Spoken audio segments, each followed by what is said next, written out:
Halo teman-teman, perkenalkan. Nama saya Gregorius Sitohang dari semester 5. Di video kali ini saya akan sedikit membahas tentang pandangan Gereja Katolik tentang cloning. Secara hurufiah, cloning berasal dari kata klon dan klonos yang berarti kecamba, tunas, cabang, dan ranting muda. Nah, secara umum, kata cloning dipakai dalam bidang yang menunjukkan secara reproduksi aseksual. Misalnya, cara reproduksi sel dengan membelah diri, menanam singkong dengan stek. Ada juga dengan memakai kata cloning sebagai proses yang disebut dengan twinning atau kembar, yakni apabila sebuah sel telur yang dibuahi oleh sel sperma dan dalam perkembangannya memecahkan dirinya menjadi dua embrio atau lebih. Dalam bioetika, istilah cloning dipakai secara umum untuk memperlihatkan berbagai macam prosedur yang menghasilkan genetik yang sama persis dengan induk biologisnya.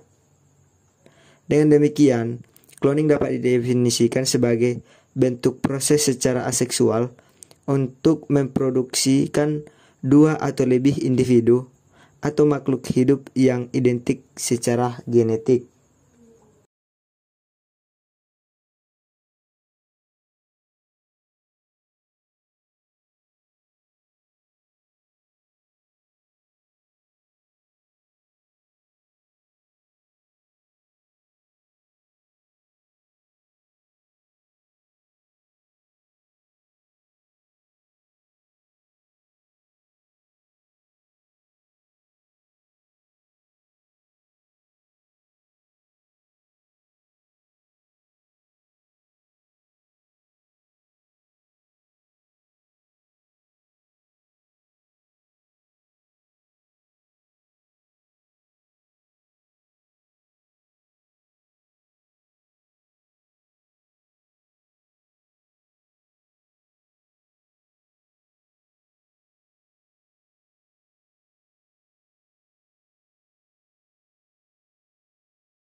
Kemajuan dan perkembangan ilmu pengetahuan dan teknologi dalam bidang teknologi reproduksi, khususnya menyangkut teknologi cloning, adalah suatu fenomena yang dilematis. Fenomena dilematis itu tampak dalam sikap, pandangan, dan pernyataan pro kontra terhadap teknologi cloning itu. Di satu sisi, cloning merupakan cerminan keingintahuan manusia untuk mengenal rahasia alam semesta ini dan ekspresi kebebasan manusia atas akal budi yang dianugerahkan Allah kepadanya. Teknologi cloning menyumbangkan berbagai manfaat bagi manusia. Di sisi lain, teknologi cloning menjadikan manusia sebagai objek dan budak iptek. Martabat hidup manusia dan hakikat perkawinan dikorbankan dan diinjak-injak oleh kekuasaan manusia untuk memajukan penemuan-penemuan spektakuler.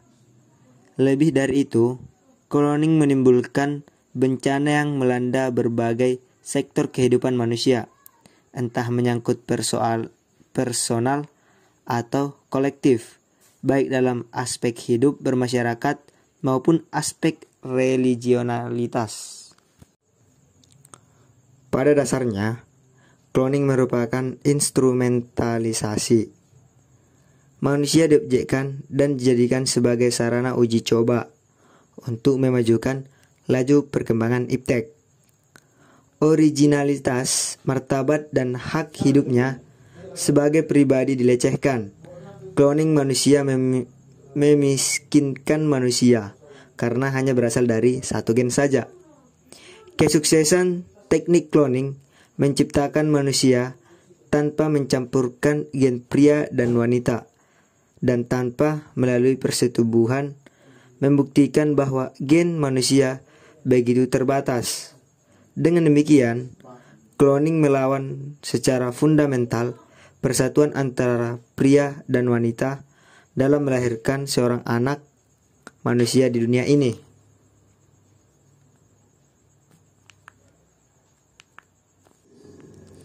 Berhadapan dengan kasus teknologi reproduksi ini, termasuk di dalamnya teknologi cloning manusia, Gereja Katolik bersikap tegas dan tanpa kompromi menolaknya.